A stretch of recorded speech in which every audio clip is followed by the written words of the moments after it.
안녕하세요, 학생 여러분. 저는 다같이 놀자 용산 한바퀴에서 마을 해설을 맡은 도연남 선생님이에요. 오늘은 저와 함께 동네 여행을 해보려고 해요.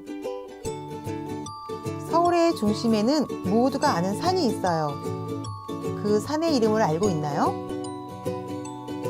네, 바로 남산이에요. 오늘 다같이 놀자 용산 한바퀴에서는 남산을 중심으로 후암동, 남영동, 용산 이가동에 있는 곳들을 둘러보려고 해요.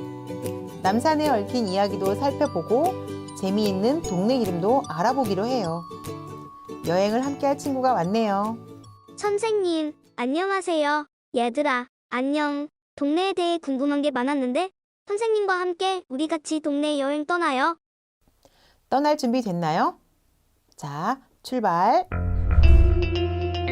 선생님, 여기는 높은 담 같아요. 맞아요. 이 담은 조선시대에 임금님이 사시던 한양 도성을 구분하는 울타리, 즉 성벽이에요. 지금 우리가 서 있는 곳은 성 밖이에요. 한양 도성은 한양을 방어하고 외부의 침입을 막기 위해 돌로 쌓은 성벽이에요. 임진왜란과 병자호란, 또 일제강점기를 겪으며 많이 훼손되어서 지금은 일부 구간에서만 성벽의 모습을 찾아볼 수 있어요. 그럼 성 안으로 어떻게 들어갔을까요? 성 안으로 들어가려면 동서남북에 있는 4개의 큰 문과 그 문들 사이에 있는 4개의 작은 문을 이용했어요. 그중 우리가 잘 알고 있는 것은 남산 아래에 있는 남대문으로 부르는 숭례문이에요. 남산에는 또 뭐가 있는지 아시나요? 예전에 봉수대를 본 적이 있어요. 굴뚝같이 생겼더라고요. 서울 N타워도 가봤었는데 날씨가 좋았어서 서울을 한눈에 볼 수 있었어요. 매우 멀리까지 보이더라고요. 그럼 우리 봉수대로 가볼까요?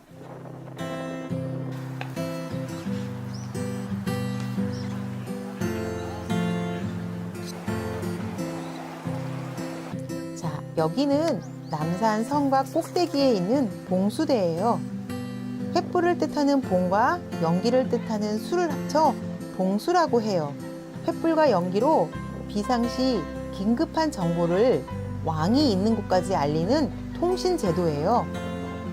지금은 휴대전화, 인터넷이 있어서 실시간으로 소식을 전할 수 있지만 조선시대에는 다른 지방에서 일어난 일을 가장 빨리 알리는 수단으로 봉수를 이용했어요. 횃불과 연기로 무슨 내용인지 어떻게 알아요?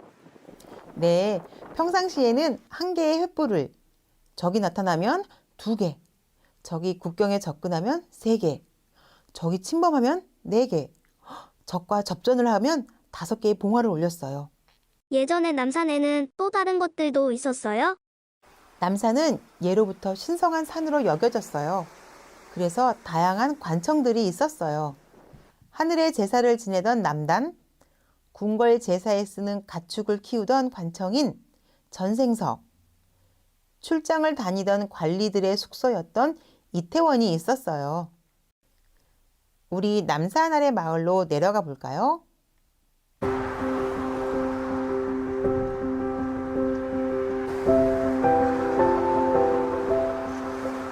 선생님, 엄청 큰 돌에 두턱바위라고 써 있네요.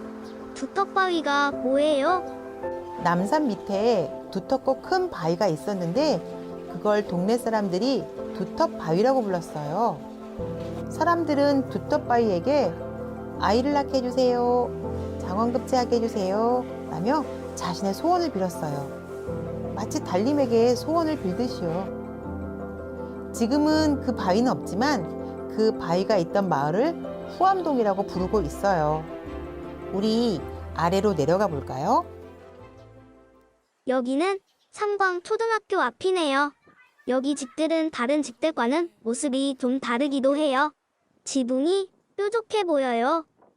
여기에 있는 집들은 일제강점기 때 일본 사람들이 살았던 일본식 집이에요. 후암동 일대에는 일제강점기에 일본 관청과 은행, 철도, 군대 등에서 일하는 일본 사람들이 많이 살았던 동네였어요. 그래서 아직까지도 이런 형태의 집들이 남아 있어요. 용산구의 다른 지역에도 일본식 집들은 가끔 볼 수 있어요. 이 동네에는 일본 사람들 이야기만 있나요? 아니에요. 일본의 탄압에서 벗어나려고 독립운동을 했던 분들도 있어요. 김상옥 의사 이야기예요. 일제강점기에 우리나라 사람들을 괴롭히던 종로 경찰서에 폭탄을 던지고 후암동 동생 집으로 피신해 있었어요. 그러다가 발각되어 경찰들과 총격전을 벌이던 장소가 여기예요. 이곳에서 경찰들과 총격전을 벌이면서 남산을 넘어 종로 효제동까지 갔지요. 그곳에서 김상옥 의사는 총격전을 벌이고 순국하셨어요.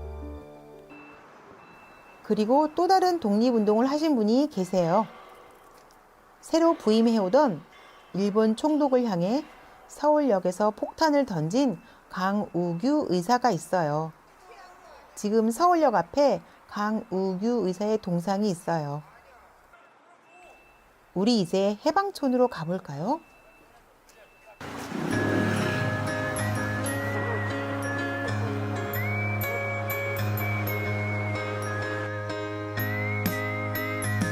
다른 곳은 청파동, 후암동 같은 이름인데 여기는 해방촌이네요.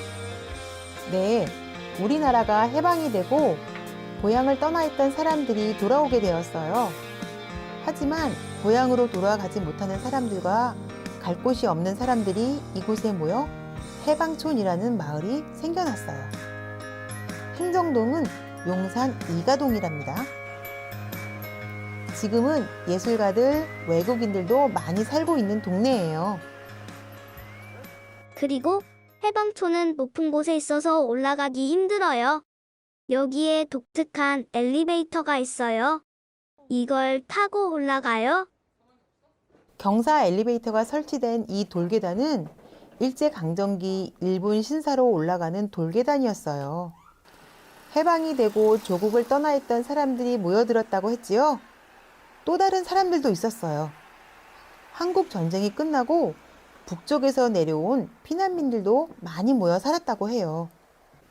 해방촌에는 남대문 시장이 가까워서 옷감을 짜고 옷을 만드는 작은 공장들이 많이 있었어요. 그래서 또 많은 사람들이 모여들기도 했어요. 이제는 공장이 조금밖에 남아있지 않아요. 지금은 신흥시장을 중심으로 마을 활성화를 위해 주민들이 다양한 활동을 하고 있어요.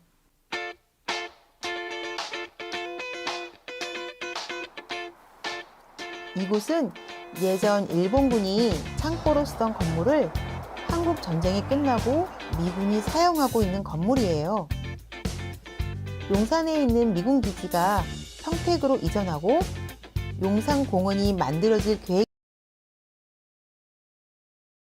용산공원 갤러리로 사용하고 있어요. 갤러리 매니저님의 설명을 들어볼까요? 이 공간은요, 100년 전에는 일본군이 이제 육군 창고로 활용을 했었고, 그 후에 미군은 USO라는 건물로 사용이 되었던 곳이에요. 서울시에서 이제 주한미군과 협약 후에 용산공원 갤러리라는 이제 용산 기지의 역사를 다루는 역사 전시관으로 사용 중에 있습니다. 그리고 또한 미래 용산공원을 위한 시민소통 공간으로도 활용을 하고 있는데요. 각종 프로그램과 용산기지 주변 지역을 걷는 워킹투어도 함께 하고 있습니다. 용산공원 갤러리에서는 옛날 용산의 지도와 사진이 많이 있어요.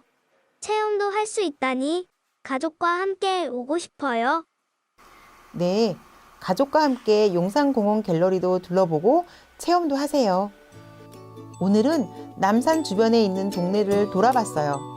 봉수대와 성벽길, 해방촌 이야기, 후암동 독립운동가 이야기도 알게 되었고요. 그리고 미군기지 이야기와 앞으로 생길 용산공원도 알게 됐어요. 오늘 다같이 놀자 용산 한바퀴에서는 우리 동네의 과거와 미래를 돌아봤어요. 다음 여행도 기대하면서 여러분 안녕!